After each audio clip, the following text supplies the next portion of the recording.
Dois temas importantíssimos hoje. Começamos com o tema, bom dia, Júlia. Começamos com o tema de bem de família. Bem de família. Primeiro tema da aula de hoje, bem de família. Se uma pessoa deve, tem que pagar. Isso acontecia no século passado, acontece até hoje. As pessoas que têm dívidas devem pagar as suas dívidas.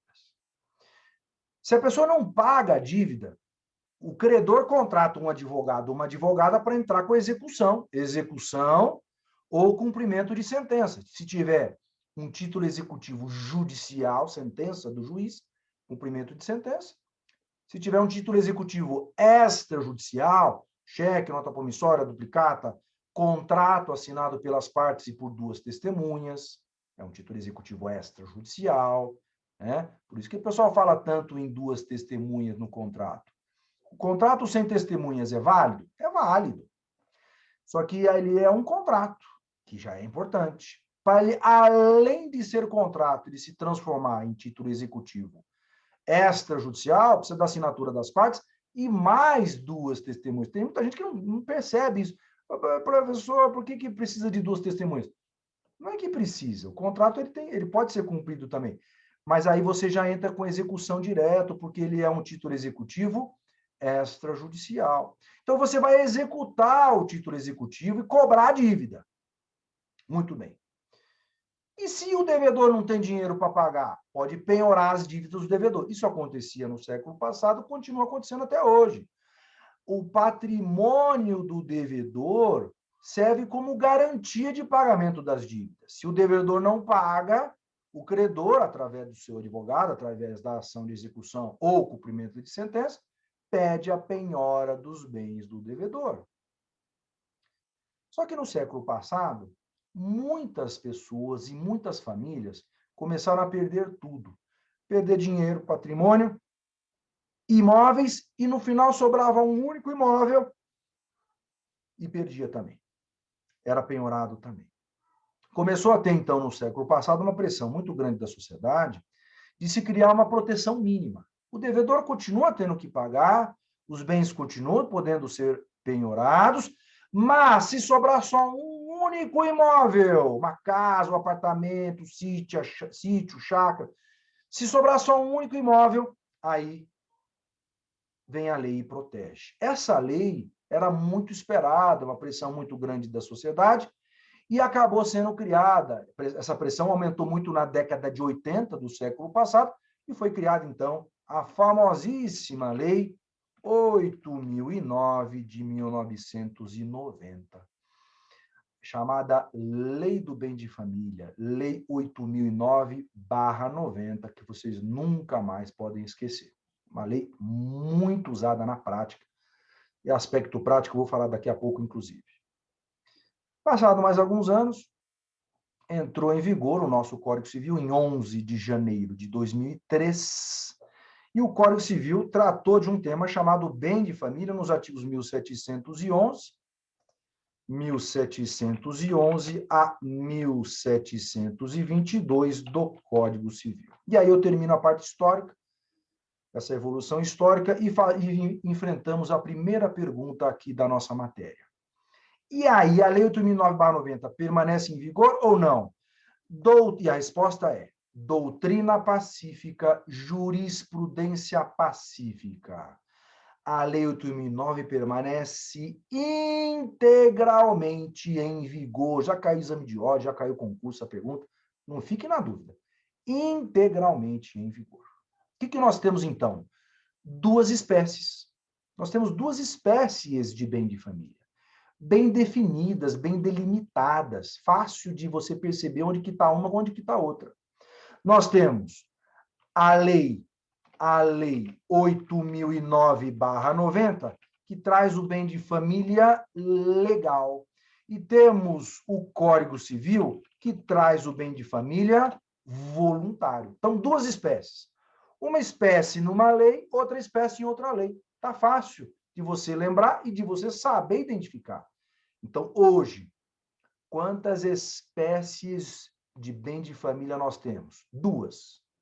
bem de família legal, bem de família voluntário. Bem de família legal está na Lei 8.009/90. Bem de família voluntário está no Código Civil. Pronto, bem divididinho, bem delimitado. Fácil de você lembrar. Professor, onde que está o nome? Está na lei? Não, isso é construção da doutrina e da jurisprudência. Toda doutrina utiliza essas expressões.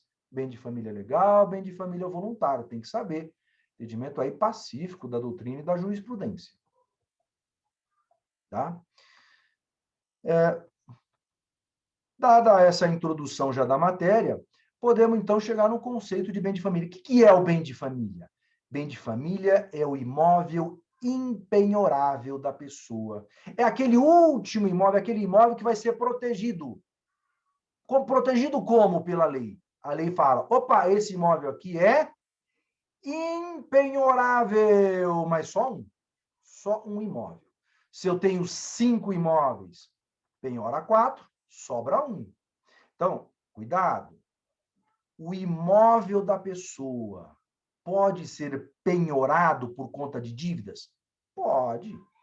Se eu tenho 5 imóveis e eu uso esses 5 imóveis para residência, uma casa de praia, um sítio, chácara, casa que eu moro, e desses 5, eu tenho um monte de dívidas, não pago as dívidas, meus credores executam essas dívidas e pedem a penhora dos meus imóveis. O juiz manda penhorar imóvel? Manda, claro. Isso acontece todos os dias, em todos os fóruns do Brasil. O que eu sempre falo, a gente conhece a teoria, a gente conhece a prática. A gente sabe o que acontece lá todo dia dentro do fórum. Mas, se sobrar um só, aí você, como advogado, advogada do seu cliente, vai falar, excelência, esse imóvel aqui é impenhorável. Um imóvel é protegido por lei, é impenhorável. Não pode ser penhorado por dívidas. Por quê? Porque desde 1990, com a Lei 8.009 de 90 para frente, nós temos uma lei, e agora duas leis, né, duas espécies, o Código Civil e a Lei 8.009, que tratam dessa impenhorabilidade do bem de família que a gente está começando a estudar agora. Vou compartilhar aqui a tela, então, para tratar, então, da nossa impenhorabilidade do bem de família. Vocês estão vendo a tela compartilhada, imagino. De modo que nós temos, então, duas leis para tratar do bem de família. A do Código Civil e da Lei 8.009/90.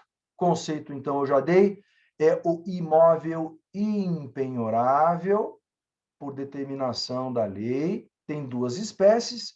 A lei, o bem de família voluntário, que é o do Código Civil, e o bem de família legal, que é o bem de família da Lei 8.009. Portanto, temos duas espécies, uma da Lei 8.009 e um do Código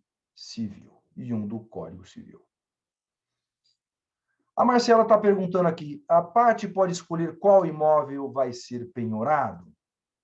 A gente vai aprofundar sobre isso, Marcela. Vamos ter que explicar isso com calma agora, na hora de nós aprofundarmos na matéria. Mas eu já posso começar com a sua pergunta.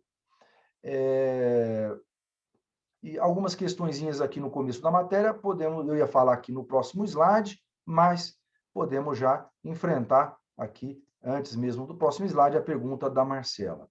Pode escolher? Vocês vão perceber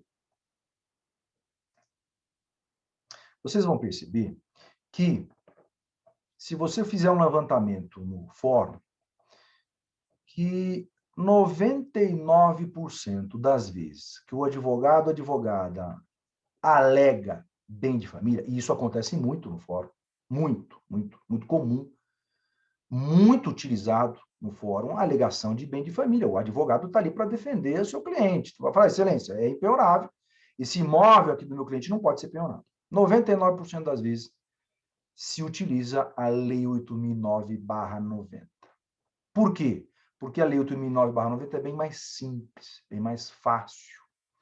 Enquanto que o bem de família do Código Civil vai ter uma série de regrinhas, uma série de formalidades, que acaba não sendo muito utilizado, então, na prática. Agora, a Lei 8.009/90, que é sempre utilizada quase sempre utilizada, é muito mais utilizada, 99% das vezes que se alega bem de família é pela Lei 8.009. A gente vai aprofundar na sequência a diferença de uma e de outra, inclusive, os detalhes de cada espécie, etc. Ela tem um aspecto que não é dos melhores da Lei 8.009/90, que tem a ver com a pergunta da Marcela. Se eu tenho 5 imóveis, 6, 10 imóveis residenciais, eu utilizo todos eles como residência, que é possível.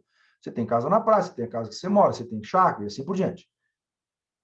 E você vai alegar a impenhorabilidade. Qual imóvel vai ser protegido? O de menor valor. Então, a Lei 8.009, respondendo objetivamente a pergunta da Marcela, que eu ia falar daqui a pouco, já falo já.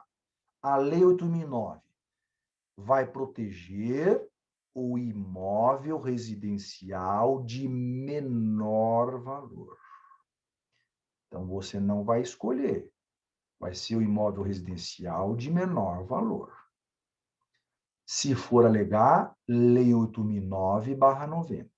Certo?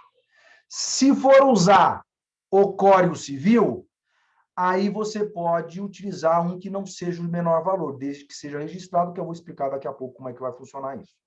Mas aí você pode utilizar um que não seja de menor valor. Você pode utilizar um imóvel de valor maior.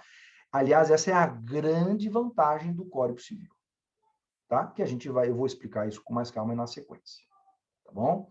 Mas só para responder a Marcela, se for o bem de família do Código, não precisa ser o de menor valor, você pode proteger um de maior valor, que não seja o de menor valor, um imóvel que não seja aquele mais barato, de todos aqueles que você seja proprietário ou proprietário. O bem de família legal da Lei 8.009 sempre protege o de menor valor, tá? Mais alguma dúvida por enquanto? Muito bem. Vamos aprofundar, então, na matéria.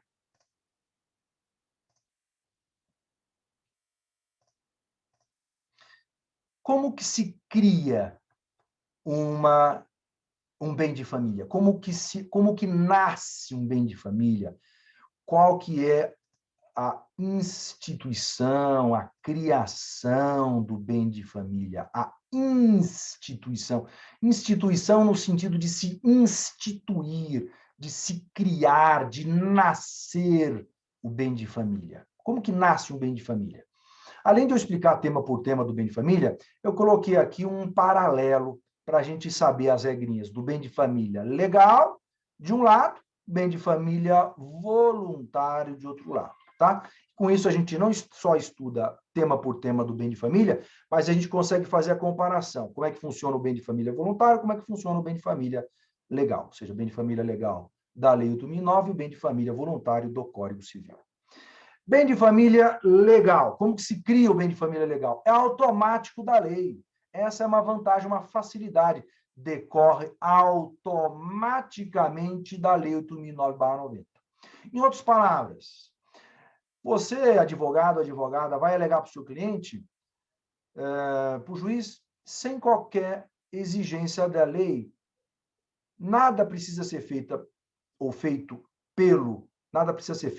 pelo seu cliente para que você, como advogado ou advogada, alegue bem de família. Você vai fazer uma petiçãozinha para o juiz, excelência, esse imóvel que pertence ao meu cliente é impenhorável, é o único imóvel que ele tem, é bem de família.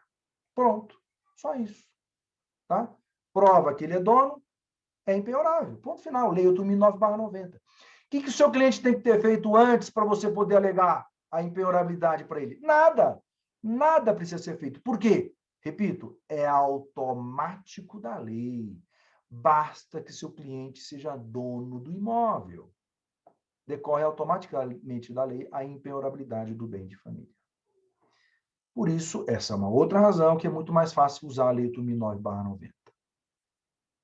Agora, se você vai usar para o seu cliente o bem de família voluntário, o seu cliente tem que ter criado o bem de família como? Ele tem que ir lá no tabelionato de notas ter feito uma escritura pública, ou tem que ter constado em algum testamento, em que ele acabou recebendo herança por testamento, e levar esse a registro lá no cartório de registro de imóveis. Então, vai lá no tabelionato de notas, faz a escritura pública, dizendo, esse imóvel aqui é meu bem de família, leva a registro essa escritura pública lá no cartório de registro de imóveis.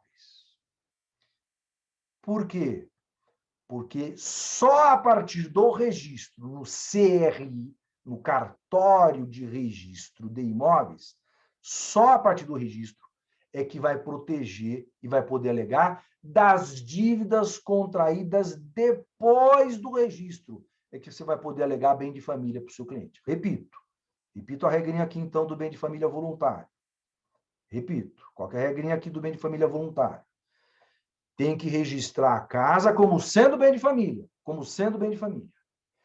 E vai proteger das dívidas, contraídas após o registro. Só as dívidas contraídas pelo dono do imóvel após o registro.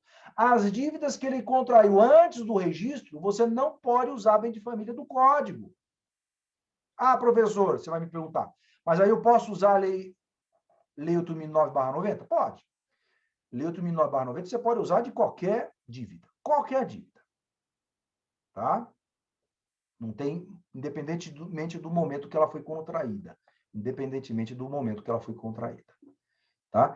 Então, as dívidas contraídas após o registro, você pode usar o bem de família voluntário. Professor, outra pergunta que me fazem sempre. Mas e se o meu cliente não registrou nenhum imóvel dele como sendo bem de família? Gente, 99% das pessoas não registram imóvel como sendo bem de família.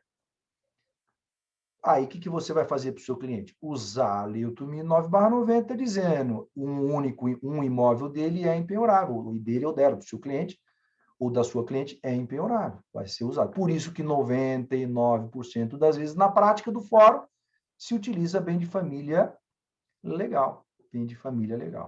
Tá? Outra pergunta que me fazem sempre também. Qual que é a vantagem? Qual que é a vantagem de utilizar o bem de família voluntário do Código Civil?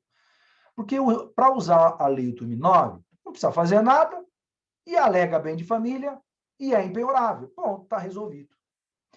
Qual que é a vantagem de usar o bem de família do Código Civil, o bem de família voluntário do Código Civil? Qual que é a vantagem? A vantagem é a seguinte: de você registrar um imóvel que não seja o de menor valor. Se você tem 5 imóveis e não registrou nenhum deles, você vai usar o bem de família da Lei 8.009, mas vai proteger o de menor valor. Para você registrar, para você proteger o que não é, o imóvel que não seja o de menor valor, aquele que tem um valor maior, um outro imóvel que tem um valor maior, não aquele mais barato, você tem que usar o bem de família do Código Civil. A grande vantagem do bem de família do Código Civil é proteger um imóvel que não seja o de menor valor. É que as pessoas não lembram. As pessoas não pensam nisso no momento que tem dinheiro, que tem patrimônio. Tá? Eles acabam não registrando qualquer imóvel como sendo bem de família. E aí, quando está com um monte de dívida, que vai correr atrás do advogado ou da advogada, aí não dá mais tempo, porque já fez as dívidas, já contraiu as dívidas. E aí vai acabar sobrando a alegação de bem de família da Lei 8.009/90. Tá? A Stefane está perguntando aqui em relação ao valor. Eu vou falar do valor logo na sequência, Stefane, em relação a esse limite de valor. Tá? Então, o que a gente percebe? O que a gente percebe?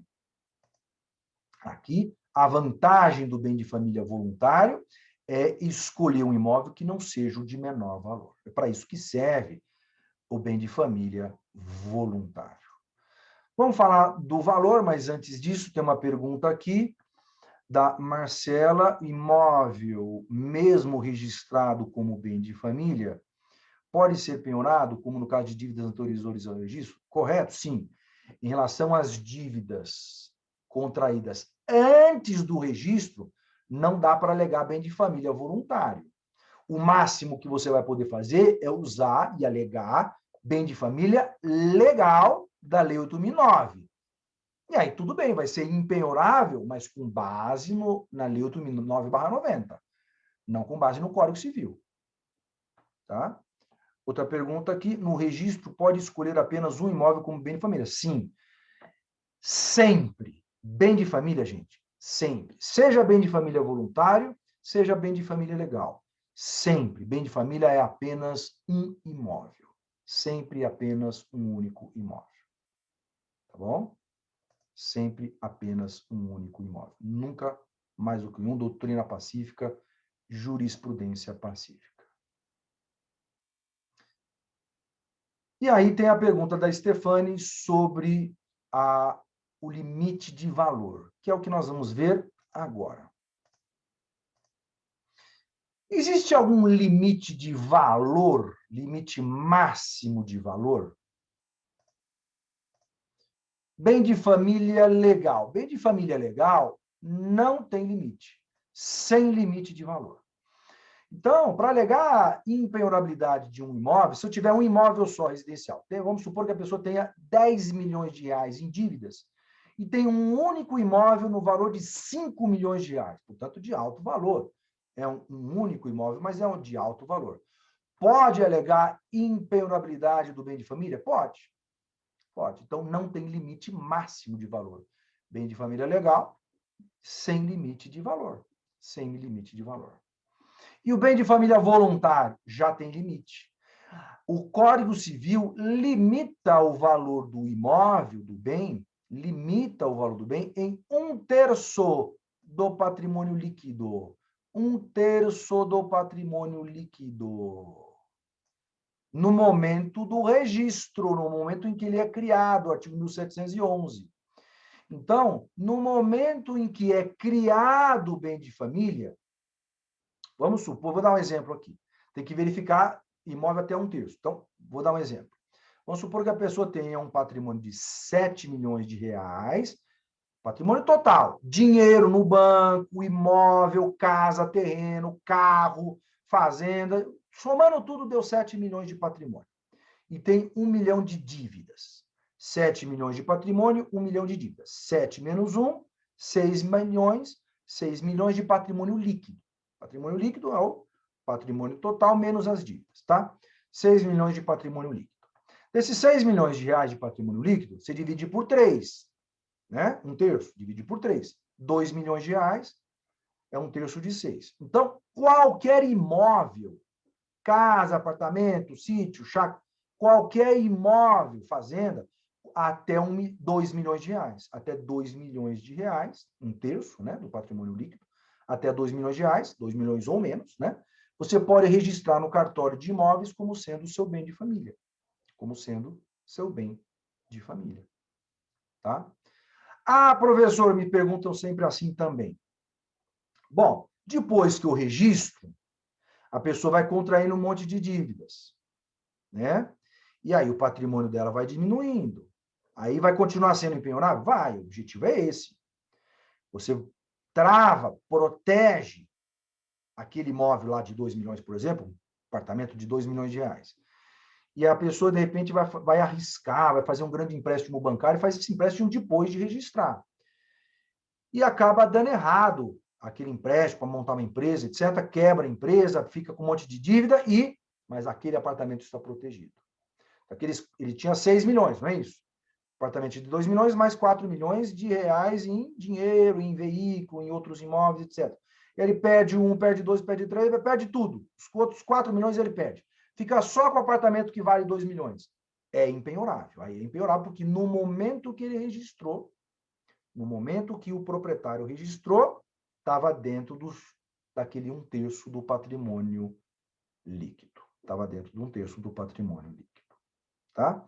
Então, era isso que a Stefane tinha perguntado. Alguma dúvida até aqui? Alguma pergunta? Tudo certo? Professor, Pois não. eu tenho uma pergunta. E se a pessoa recebe, por exemplo, um imóvel por doação, que não corresponde a esse patrimônio líquido dela e ela quer deixar como bem de família? Pode? Pode, desde que esteja dentro de 1/3 do patrimônio líquido. Se não tiver dentro de 1/3 do patrimônio líquido, ela não consegue registrar, ou se registrar, não vai conseguir produzir efeitos de bem de família voluntário. E aí, ela tem que usar o bem de família legal, paciência, usa a Lei 8.009/90, tá? Mas tem que obedecer à regra de 1/3, sempre no bem de família voluntário, tá? Tem que estar dentro desse 1/3. Se ela recebe um patrimônio... Eu entendi sua pergunta. A pessoa não tem patrimônio algum. Recebe um imóvel de herança via testamento, gravando que é bem de família. Só vai ser bem de família mesmo se esse imóvel está dentro de 1/3. Se ele ultrapassa 1/3, ele não consegue registrar. Tá? Mais alguma dúvida? Muito bem. Continuando aqui a nossa matéria de bem de família. Existem exceções. Existem toda a construção da matéria de bem de família está em cima da impenhorabilidade do bem de família. O bem de família é impenhorável, tá? Impenhorável. Mas existem exceções, ou seja, hipóteses, dívidas que acarretam a penhorabilidade do bem de família. Portanto, existem dívidas que vão permitir a penhora, mesmo que seja o único imóvel, mesmo. São exceções à regra da impenhorabilidade. Portanto, a regra de que o bem de família é impenhorável, certo? Mas existem dívidas, excepcionalmente previstas na lei, que vão permitir a penhora, mesmo que a pessoa só tenha um único imóvel. Quais são essas exceções? Bem de família legal. São as hipóteses no artigo 3º, do Código Civil, artigo 3º do Código Civil, não, desculpe, artigo 3º da Lei 8.009/90. O que diz lá no bem de família legal as exceções do artigo 3º da Lei 8.009/90? Está lá uma lista de exceções, dívidas decorrentes de crédito para a construção do imóvel, financiamento destinados à construção do imóvel, alimentos, dívida alimentícia, de pensão alimentícia, impostos do imóvel, IPTU, por exemplo, daquele imóvel, hipoteca do imóvel oferecido em garantia lá, vai poder ser executada. A hipoteca perdeu o imóvel, dinheiro, produto de crime utilizado para comprar o imóvel, fiança locatícia, olha o perigo que tem, o risco que um fiador corre ao assinar um contrato de fiança locatícia. Eu já vi no fórum pessoas que foram fiadores de um amigo lá que fez um contrato de fiança e perderam, o amigo não pagou o aluguel, perderam um único imóvel que a pessoa demorou 20 anos, 30 anos para comprar, para pagar, perdeu por penhora um único imóvel, por ter sido um fiador de um contrato de locação, dívidas com a Procuradoria-Geral Federal, da Fazenda Federal, ou benefícios previdenciários assistenciais recebidos indevidamente. Então, tem lá uma lista de dívidas, que são essas que eu acabei de falar, no artigo 3º da Lei 8.009/90, que vão permitir, então, a penhora dessas dívidas. No bem de família voluntário, então, existem menos exceções, são só 2 exceções. São as dívidas tributárias e condominiais. IPTU do imóvel e condomínio daquele imóvel, daquele próprio imóvel, objeto da penhora. IPTU e condomínio daquele próprio imóvel. De modo que só as dívidas do imóvel ou condomínio do imóvel. Lembrando que a palavrinha prédio aqui no direito civil, aliás, no direito de um modo geral, não só no direito, a palavra prédio significa imóvel, né? Tem gente que fala assim, professor, mas o que tem a ver a palavra prédio? Quando a gente fala prédio no sentido jurídico significa, a palavra prédio é sinônima, é expressão sinônima de imóvel. né? Não é prédio de apartamento. Prédio de apartamento é imóvel também, mas um terreno é um prédio. Uma casa é um prédio.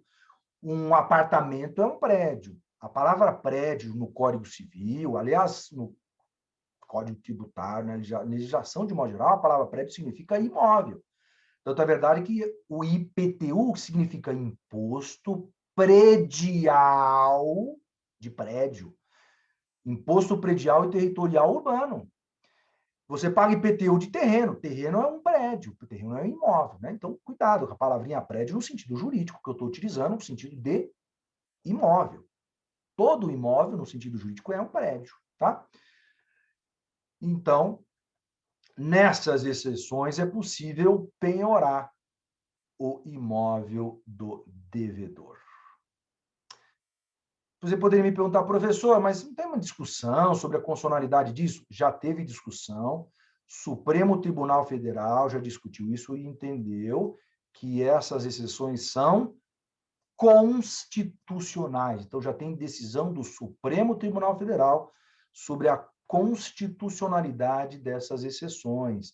Então, é possível, sim, perder esses imóveis por penhora nessas exceções. Tá? Extinção do bem de família. Bem de família legal. Como que ocorre a extinção do bem de família legal? Quando o proprietário deixar de ser dono. Enquanto ele é dono, ele pode alegar. Lei 8.009/90 fala, opa, é impenhorável, excelência, é impenhorável, através do seu advogado, vai alegar impenhorabilidade do bem de família. Enquanto ele é proprietário. Deixou de ser proprietário, vendeu, doou, claro, aí não é mais proprietário, ele não vai poder mais alegar, evidentemente. Bem de família voluntário. O bem de família voluntário vai deixar de ser bem de família desde que presentes três requisitos cumulativos. Requisitos cumulativos. Quais os requisitos cumulativos? Primeiro, morte dos cônjuges. Morte dos cônjuges. Segundo requisito, maioridade de todos os filhos. Terceiro requisito, capacidade de todos os filhos. Olha lá os três requisitos, então. Morte de ambos os cônjuges. Eu até destaquei aqui a palavrinha "e", justamente para mostrar que são requisitos cumulativos. O grifo aqui é meu, só para destacar os três requisitos cumulativos. Maioridade de todos os filhos e capacidade de todos os filhos. Então, com a morte do pai e da mãe, né, daquele casal, os filhos menores vão continuar sendo protegidos porque o bem de família voluntário continua sendo bem de família. Se aquele casal tem um monte de dívidas, tá? Aquele imóvel, bem de família voluntário, não pode ser penhorado pelos credores do espólio, pelos credores daquele casal que morreu, seja credor dele, dela ou do casal, né? Não vão poder penhorar aquele imóvel, está protegido aquele imóvel. Até que todos os filhos se tornem maiores e capazes. Quando todos os filhos se tornarem maiores e capazes, aí sim vai poder penhorar os bens ou imóvel deixado pelo falecido ou pelos falecidos. Tá? Enquanto esses filhos são menores ou se esses filhos forem maiores e incapazes, não é possível essa penhora. Continuando aqui, no bem de família. Outra dificuldade, formalidade do bem de família voluntário. Necessidade para extinção do bem de família ou para mudar o imóvel do bem de família voluntário, necessidade de sentença, de autorização judicial, né? A palavrinha subrogação significa substituição, é a mesma coisa que mudar de um imóvel para outro. Você tem um apartamento, quer mudar para deixar de ser aquele apartamento bem de família voluntário, quer que seja uma casa ou um outro apartamento, vice-versa, né? Quer mudar o bem de família como sendo bem de família voluntário, precisa de decisão judicial. Então, para você extinguir o bem de família voluntário, não basta ir no tabelionato de notas, nem no cartório de registro de imóveis. Mais do que isso, precisa contratar advogado ou advogada, entrar com uma ação no fórum, pedindo que o juiz dê uma sentença decretando a extinção do bem de família voluntário, ou mesmo que seja para mudar. Não basta fazer outra escritura pública, precisa de sentença do juiz. Então, olha só, para criar o bem de família voluntário, precisa gastar com escritura pública e com registro. E para ocorrer extinção, precisa contratar advogado em taquação. Então, tem muita formalidade, seja para criar, seja para extinguir, seja para mudar o bem de família voluntário. Por isso que, na prática, 99% das pessoas acabam não utilizando o bem de família voluntário, como eu já falei agora há pouco na aula. Mas é possível, né? É possível, se alguém quiser utilizar, perfeitamente possível. O bem de família é alienável? O bem de família é alienável? Vamos dividir aqui. Começamos com o bem de família legal. É alienável. O bem de família legal é alienável. Pode vender a qualquer momento, sem qualquer problema, sem qualquer problema. E o bem de família voluntário é alienável?